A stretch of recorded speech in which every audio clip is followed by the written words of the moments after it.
If you have lived or worked in the UK, it is likely that you'll build up an interest in a UK pension scheme. When you move to New Zealand, you have the option of leaving this in the UK or transferring this to a scheme in New Zealand. This might sound simple, but as a qualified actuary and chartered UK financial planner, I know that there is a lot here to consider as part of this decision. To help you understand your options and what might be the best solution, we're going to break this down to you over the course of 2 videos. In the first video, we outline the UK tax rules, the main types of UK pension schemes, and how withdrawals and transfers are treated in New Zealand. In this second video, we're going to build on this understanding and explain what is a qualifying recognised overseas pension scheme, or QROPS, and explore when you might wish to transfer and when you might wish to leave your pension benefits in the UK.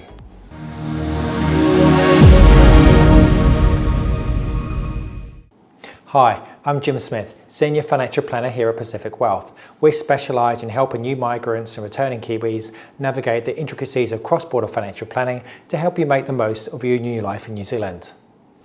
In this second video on UK pensions, we explain what is a qualified recognised overseas pension scheme and explore when you might wish to transfer and when you might wish to leave your pension benefits in the UK. A New Zealand Qualified Recognised Overseas Pension Scheme, often referred to just as a QROPS, is a type of overseas pension scheme recognised by His Majesty's Revenue and Customs, or HMRC. It allows individuals to transfer their UK pension funds to New Zealand when they move here without being subject to an unauthorised withdrawal charge. A New Zealand QROPS is similar in many respects to a UK defined contribution pension scheme that we explained in the previous video, whereby your benefits are expressed as a pot of money. If you are transferring from a defined benefit pension or defined contribution pension with any underlying guarantees, then any guarantees you had in the UK are lost on transfer. Once transferred, funds can be withdrawn from the QROPS upon reaching the minimum age. This is currently 55 for most schemes, but is scheduled to increase to 57 in April 2028. As a QROPS, the New Zealand scheme must disclose information about transfers and withdrawals back to the UK. The QROPS must also notify New Zealand IRD once the transfer from a UK scheme has taken place. The transfer must comply with UK pension rules to avoid any tax penalties, and HMRC may impose a 25% overseas transfer charge if specific conditions are not met, such as not being resident in the same country as the QROPS provider you are transferring to, or transferring to a QROPS and then subsequently moving to another country within 5 years of the transfer. If you transfer from most defined contribution schemes, you're not changing the nature of the benefits and are in fact transferring a pot of money from one place to another. This is a lot simpler than a defined benefit scheme transfer, and the main considerations as to whether or not to proceed with the transfer are the tax implications of transferring and the different tax treatment of your UK funds and New Zealand, the specific details of a UK pension, such as the charges, investment choices, as well as the options available to you at retirement, and the fees and options that will be available to you through the New Zealand QROPS you transfer to. As detailed in the first video, UK pensions are invested in tax-privileged funds, plus the fees are likely to be quite competitive. Whereas if you transfer to New Zealand, you'll pay tax on the growth of the funds and the fees are likely to be higher. There may also be tax on the transfer value itself. But once transferred, the funds should be tax-free when they're eventually withdrawn. That's quite a bit to take in, so let's break this down by looking at some examples. To create the examples, we've had to make some assumptions. The assumptions that I'm going to use are shown in this table. We're going to assume a starting fund value of 100,000 New Zealand dollars that is predominantly invested in shares such as a growth fund and has a gross expected return of 8% per annum. The exact numbers will depend upon the specifics of your UK scheme and could be higher or lower than shown. But for this example, we have tax and fees that total 1.2%, which brings the gross return down from 8% to 6.8% per annum. For the New Zealand QROPS, the tax and fees are most likely going to be higher than the UK. Again, the fees and tax will depend upon the specific QROPS and investment funds you select, but most likely the net return is going to be lower in New Zealand, and in this example we're using a net return of 5.4% per annum. If you are receiving advice from a New Zealand advisor, then most likely there will be an advice fee for the transfer. This could be a fixed fee or a percentage of the transfer value. In this example though, we're going to use a 3% of the amount transferred to represent the advice fee.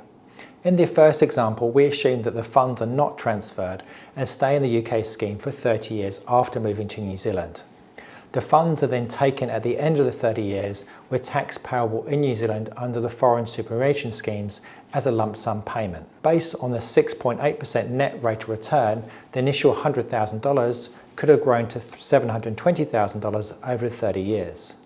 If this is then withdrawn as a lump sum, under the schedule method, which we explained in the first video, the full withdrawal will be subject to tax at your marginal rate. If the withdrawal then happens in a single tax year, then the majority of the withdrawal will be taxed at the top rate of tax, which is 39%.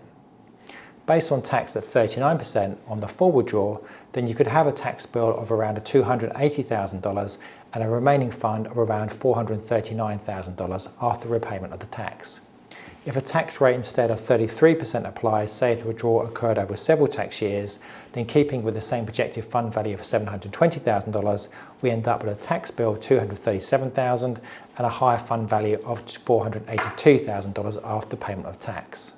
Therefore, if you have the flexibility to withdraw the UK fund over several years, you can reduce your tax bill quite significantly. If we now compare this to a scenario where the transfer occurs immediately after moving to New Zealand, no tax is paid on the transfer value as it is within the 4-year period, but then the fund grows more slowly due to the less preferential tax treatment and the impact of the higher ongoing fees. At the end of the 30 years, in this example, we can see that the projected fund value is around 470,000 New Zealand dollars. If we run the numbers again, but assume the transfer occurs after 4 years, so the fund has 4 years of preferential tax treatment in the UK, but can still be transferred to New Zealand without incurring any tax on the transfer, we end up with a projected fund value of $495,000. Based upon the assumptions I showed earlier, this tends to be the optimal point at which to transfer.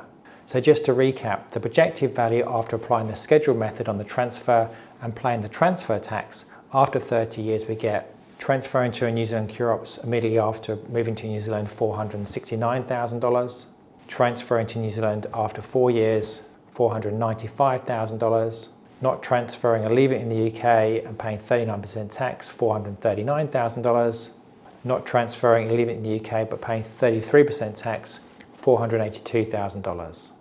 What we've tried to illustrate in these examples is that there are a number of moving parts. As we are projecting over 30 years, small difference in the charges, investment returns or tax can make quite a big difference and change this analysis. The right option for you will depend upon your individual situation, including the UK scheme charges that apply to your pension, the investment choices as well as the options available to you for taking benefits at retirement, and if you can do this over several years to minimise the marginal New Zealand tax rate, the fees and options that will be available to you through the New Zealand QROPS you select to transfer to, and how long since you moved to New Zealand and how close you are to being able to take benefits from your pension, as well as the size of your funds and the tax implications of transferring to New Zealand compared to leaving the benefits in the UK. With a defined benefit scheme transfer, you are changing the nature of the benefits effectively from a guaranteed income retirement to a pot of money that can be used to provide you with retirement benefits. As mentioned on the previous video on UK pensions, to help protect individuals from both themselves and wanting to cash in on their pension, as well as unscrupulous advisors wanting to take a cut on the transfer, the UK government requires individuals with defined benefit pensions and cash equivalent transfer values worth more than £30,000 to receive specialist defined benefit pension transfer advice from a UK advisor before the scheme administrator will allow the transfer to proceed. This advice isn't cheap and can run into several thousands of pounds. The transfer process itself can also be quite painful with many different steps to the process. But the intent is to help individuals properly value the guarantees they will be giving up before allowing them to transfer.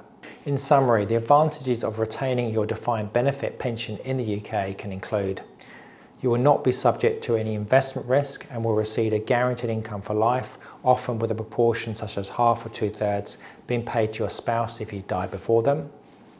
With the additional guaranteed income, this may allow you to make different choices with your other investments. For example, you might be prepared to take on more investment risk and able to generate a higher return in the knowledge that you have a higher secured income to fall back on. And in addition, you won't need to retain specialist UK pension transfer advice if the value is worth more than £30,000. However, there can be some advantages to transferring. These can include: you can control the amount and timing of the lump sum or income distributions so that you can stagger this over several years to suit your needs. When you and your spouse die, rather than the income dying with you, what remains of the transfer value will be paid into your estate and available to your beneficiaries. If you are unmarried and don't need the spouse's benefits or find yourself in poor health, these can also be reasons to consider transferring. And by having your pension in New Zealand, whilst there is some short-term pain by going through the transfer process, it can make it easier for you to manage in the longer term. We've covered quite a bit of ground over the course of these two videos. What I've attempted to illustrate is that there is more to consider than you may first appreciate, and a transfer may not always be in your best interests. As a minimum, you need to consider your own situation and your objectives, as well as the details of your current UK scheme and any New Zealand QROPS you're thinking of using. You can undertake some analysis yourself, but if your pension fund is fairly significant in the context of your overall financial affairs, it can pay to seek professional financial advice to help you work out the right strategy.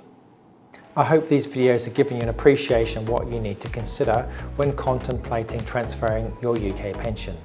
If you are interested to learn more about the issues facing international migrants, we've created other videos that you can explore on our YouTube channel.